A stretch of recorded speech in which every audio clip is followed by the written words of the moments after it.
Misioni i OSBE-s në Kosovë njoftoi për Kosova Online se po monitoron nga afër situatën në lidhje me prishjen e ndërtesave pranë liçenit të Gazivodës dhe vazhdon të ndjek zhvillimet e ngjarjeve në koordinim me partnerët ndërkombëtar. Në një përgjigje me shkrim, misioni i OSBE-s theksoi se çdo veprim që prek të drejtat pronësore përfshir prishjen e ndërtesave të ndërtuara pa leje duhet të kryhet në mënyrë strikte në përputhje me kuadrin ligjor në fuqi me respekt të plot për procedurat e përcaktuara. Ata theksuan se zbatimi i barabartë dhe i paanshëm i ligjit është thelbësor për ndërtimin e besimit publik, mbrojtjen e të drejtave çdo individi dhe ruajtjen e stabilitetit dhe besimit midis komuniteteve në të gjithë Kosovën. Antari i kryesisë së listës serbe Igor Simić tha se prishja e paligjshme e djeshme e ndërtesave serbe në Gazivod tregon se Albin Kurti po vazhdon dëbimin e serbëve nga Kosova sipas një recete të provuar dhe të testuar kur shtëpitë serbe që njerëzit i kanë ndërtuar me mund në atë zonë po shemben pa vendim gjykate ose vendim komune. Simić, i ftuar për TV Pink, tha se bashkia ndërkombëtare duhet të reagojë ndaj kësaj situate sepse deri me tani nuk ka ndodhur në nivelin e duhur. Ai shtoi se histeria anti-serbe në Kosovë, si dhe në rajon, po vazhdon për një kohë të gjatë dhe se qëllimi është që Serbia të futet në një konflikt me çdo kusht. Zëdhënësi i ambasadës së Shtetet Bashkuara të Amerikës në Prishtinë tha për Kosova Online me rastin e vendimit për shkarkimin e prokurorëve serb se kushtetuta dhe ligjet e Kosovës garantojnë përfaqësimin e serbëve në Kosovës në institucionet e Kosovës. Ne presim se qeveria e Kosovës të sigurojë që serbët e Kosovës të kenë mundësitë e barabarta dhe që ata të mund të marrin pjesë plotësisht në jetën politike dhe civile të Kosovës, tha ai, duke theksuar se vendimi i Albolena Haxhiut për të nënshkruar dekretin për shkarkimin e 7 prokurorëve nga komuniteti serb të cilët kanë dhënë dorëheqjen e tyre duke papajtueshme me ligjin dhe kërkesat e përgjithshme të sundimit të ligjit.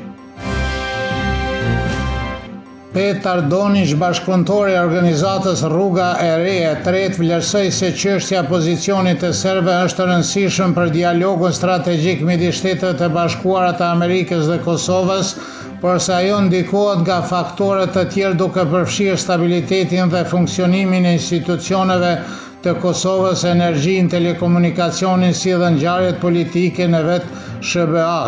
Politologu Ognjen Gogić deklaroi se Shtetet e Bashkuara të Amerikës mund të përdorin çështjen e komunitetit serb si kusht moral për vazhdimin e dialogut strategjik me Kosovën, por se në sfond ka interesa ekonomike dhe pragmatike të Washingtonit, duke përfshirë këto dhe çështjen e lidhjes së Kosovës me lidhjen e gazit përmes Maqedonisë së Veriut.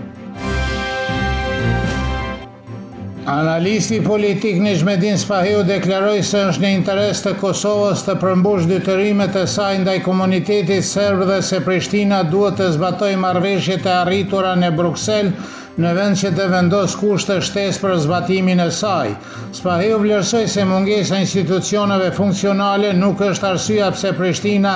aktualisht nuk ka një dialog strategjik me Washingtonin. Ish-deputeti i Partisë Demokratike të Kosovës Xhavit Haliti tha se përparimi i Washingtonit në dialog me Beogradin dhe pezullimi i dialogut me Kosovën janë rezultati i politikës e kryeministit të Kosovës në mandatin teknik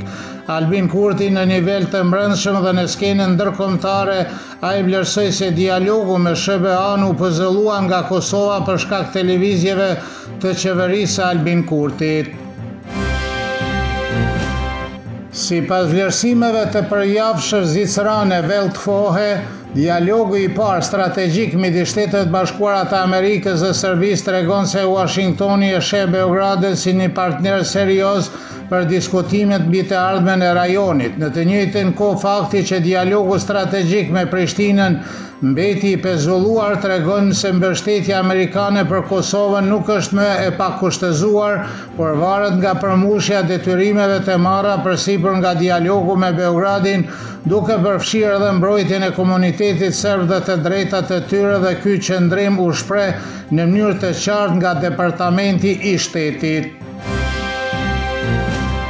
Moti nesër në mëngjes do të jetë i kthjellë dhe i freskët në Lugina dhe rrafshina me mjegull, gjatë ditës do të jetë me diell dhe mesetërisht i ngrohtë, me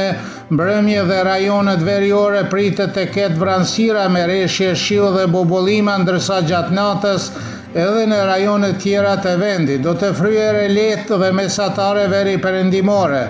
Temperatura e mëngjesit do të sillet nga 10 deri në 18, kurse ajo maksimale ditore nga 26 deri në 30 gradë Celsius.